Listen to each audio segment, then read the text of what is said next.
My dear students, welcome to NK Baba chemistry classes.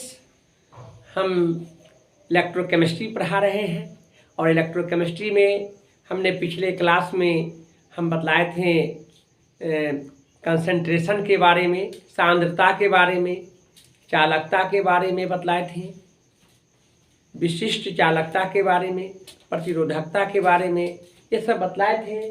अब उससे संबंधित एक नए टर्म आते हैं, वह है सेल स्थिरांक। सेल स्थिरांक, सेल कांस्टेंट, जिसे जी स्टार से सूचित करते हैं। और आप यह जानेंगे कि सेल स्थिरांक जो है यह एक दो भौतिक राशियों का अनुपात है। इसमें चालक की लंबाई और उसके अनुप्रस्थ काट के क्षेत्रफल का अनुपात जो होता है उसी को सेल स्थिरांक के नाम से जानते हैं। हमने यहाँ लिखा है कि चालक की लंबाई एवं अनुप्रस्थ काट का क्षेत्रफल के अनुपात को सेल स्थिरांक कहते हैं। इसे जी स्टार से सूचित किया जाता है।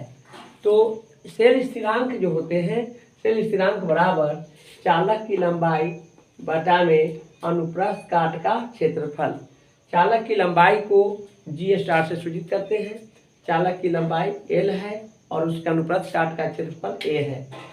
इसका मात्रक की बात करते हैं तो आप जानेंगे कि इसका मात्रक, लंबाई का मात्रक मीटर और क्षेत्रफल का मात्रक मीटर स्क्वायर। 1 मीटर से 1 मीटर कट जाएंगे यानी 1/मीटर होगा, इसलिए इसमें मीटर स्क्वायर, मीटर इन्वर्स होंगे ऐसा ही मात्रक में।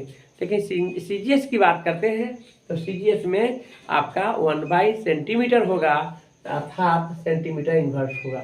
ये एक बार पूछे हुए एग्जामिनेशन में, ऑब्जेक्टिव क्वेश्चन में ध्यान में रखेंगे। ये सब एग्जाम के लिए ही पढ़ा रहे हैं, टू द पॉइंट एनसीईआरटी का है, जो एग्जामिनेशन पर्पस से है। न मैं इससे ज़्यादा पढ़ा रहा हूँ न कम पढ़ा रहा हूँ, जो लेवल आपका बोर्ड का है उस चीज़ को बतला रहा हूँ और यहाँ से क्वेश्चन आता है, इसको ध्यान में रखेंगे। तो छोटा सा टॉपिक था जिसमें ये क्या है, चालक की लंबाई और अनुप्रस्थ काट के क्षेत्रफल के अनुपात को सेल स्थिरांक कहते हैं। काफ़ी इंपॉर्टेंट है, छोटा सा टॉपिक है, याद हो जाना चाहिए। अब है नेक्स्ट मोलर चालकता। मोलर चालकता जो है यह चालकता एवं सांद्रता का अनुपात है। चालकता एवं सांद्रता का अनुपात है। हमने चालकता के बारे में बतलाया था, सांद्रता को ही मोलरता कहते हैं, इसके बारे में भी हमने बतलाया है। तो आप जानेंगे कि चालकता और सांद्रता का जो अनुपात है उसी को मोलर चालकता के नाम से जानते हैं। यह इसे जो है लैम्ब्डा एम से सूचित किया जाता है। यहाँ पर हमने लैम्ब्डा एम द्वारा बतलाया है। तो मोलर चालकता बराबर चालकता गुने 1000 बटे सांद्रता। तो सांद्रता का मतलब मोलरता होता है। मोलरता के बारे में हम बतलाए थे कि मोलों की संख्या गुने 1000, यानी 1000 से उसमें मल्टीप्लाइड करते हैं और इस लीटर को मिलीलीटर में बदल दिया जाता था। तो यहाँ न्यूमेरिकली आप जानेंगे कि मोलर चालकता जो होगा, चालकता गुने 1000 होगा बटा सांद्रता होगा। तो लैम्ब्डा एम इक्वल टू के इंटू 1000 डिवाइडेड बाई सी, इससे न्यूमेरिकल बनेंगे। लेकिन याद रखना है इसकी मोलर चालकता का ऐसा ही मात्रक जो होते हैं सीमेन वर्ग मीटर प्रति मोल, एवं सीजीएस मात्रक जो है सीमेन वर्ग सेंटीमीटर प्रति मोल होता है। आप जानेंगे कि 1 सीमेन वर्ग मीटर पर मोल इक्वल टू 10⁴ सीमेन वर्ग सेंटीमीटर पर मोल। आप यहाँ 10⁴ कैसे हो गया ये जानेंगे कि 1 मीटर में 100 सेंटीमीटर होता है, या मीटर का स्क्वायर है तो 100 सेंटीमीटर स्क्वायर यानी 100 गुने 100 10⁴ हो जाएंगे। तो मीटर स्क्वायर को सेंटीमीटर स्क्वायर बदलेंगे तो 10⁴ हो जाएगा। इसका यह है।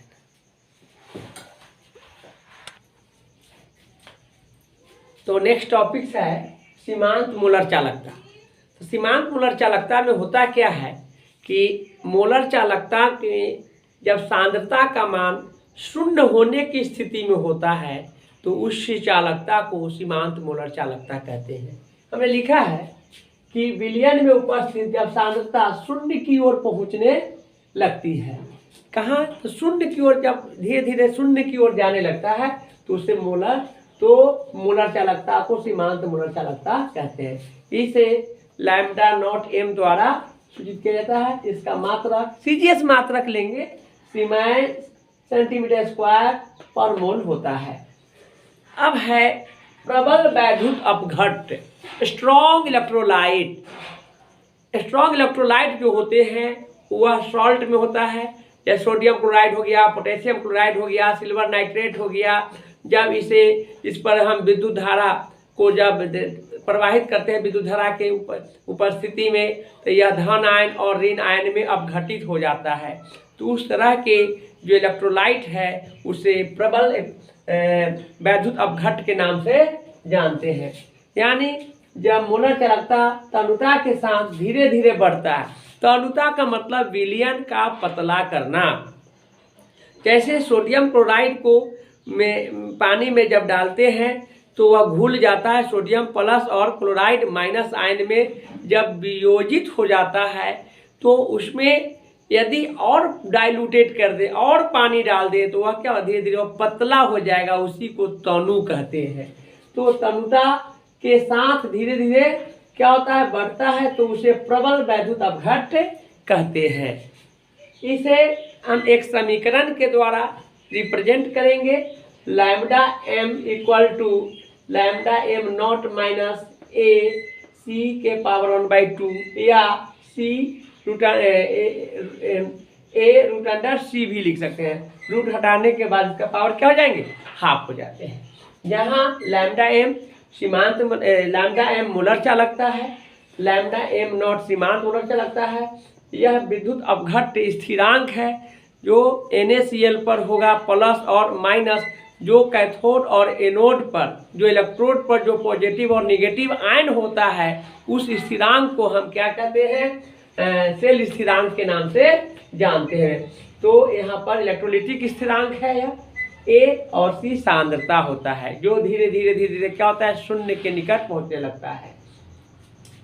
अब आएंगे कोलराउस लॉ। कोलराउस का नियम जो है आपको वियोजन से संबंधित है। जब किसी इलेक्ट्रोलाइट पर विद्युत धारा प्रवाहित करते हैं तो वह कैथोड और एनोड में वियोजित हो जाता है, अलग अलग हो जाता है। तो उसका सीमांत मोलर चालकता का जो होगा, उस सीमांत मोलर चालकता कैथोड के सीमांत मोलर चालकता और एनोड के सीमांत मोलर चालकता अर्थात धन आयन के सीमांत मोलर चालकता और ऋण आयन के सीमांत मोलर चालकता का जो कुल योगफल होगा वह इलेक्ट्रोड के सीमांत मोलर चालकता के बराबर होता है।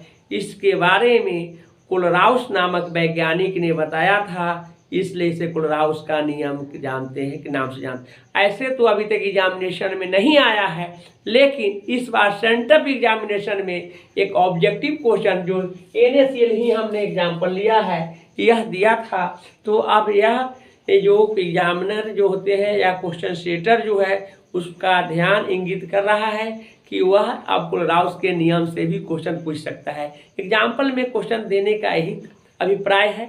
तो आपको जानना है कोई भी इलेक्ट्रोलाइट होगा वह पॉजिटिव और निगेटिव आयन में वियोजित होगा और उसका सीमांत मोलर चालकता जो योगफल होगा वही विद्युत अपघट्ट होगा, प्रबल विद्युत अपघट्ट। इसी के लिए हमने यहाँ बताया है कि इस नियम के अनुसार वैद्युत अपघट्ट की सीमांत मोलर चालकता को उसके धन आयन एवं ऋण आयन के अलग अलग योगदान, जो धन और ऋण होगा वो अलग अलग होगा, उसको जोड़ के योगफल जो होगा उसी को बराबर होता है, उसी को कोलराउस के नियम कहते हैं। बहुत इंपॉर्टेंट है, जैसा कि इस बार ऑब्जेक्टिव में यह पूछा है, लगता है कि यह क्वेश्चन आएगा, इसको ध्यान में रखेंगे। सिंपल लैंग्वेज में हमने लिखा भी दिया है।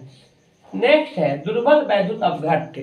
दुर्बल वैद्युत अपघट्ट किसमें होगा, तो कार्बनिक यौगिकों में होंगे। एसिटिक अम्ल है, फॉर्मिक अम्ल है, बेंजोइक अम्ल है, सब ऑर्गेनिक कंपाउंड है जो इनसॉल्युबल इन वाटर, पानी में नहीं घुलता है। तो इस तरह का जो इलेक्ट्रोलाइट है जो आयोनाइज नहीं हो।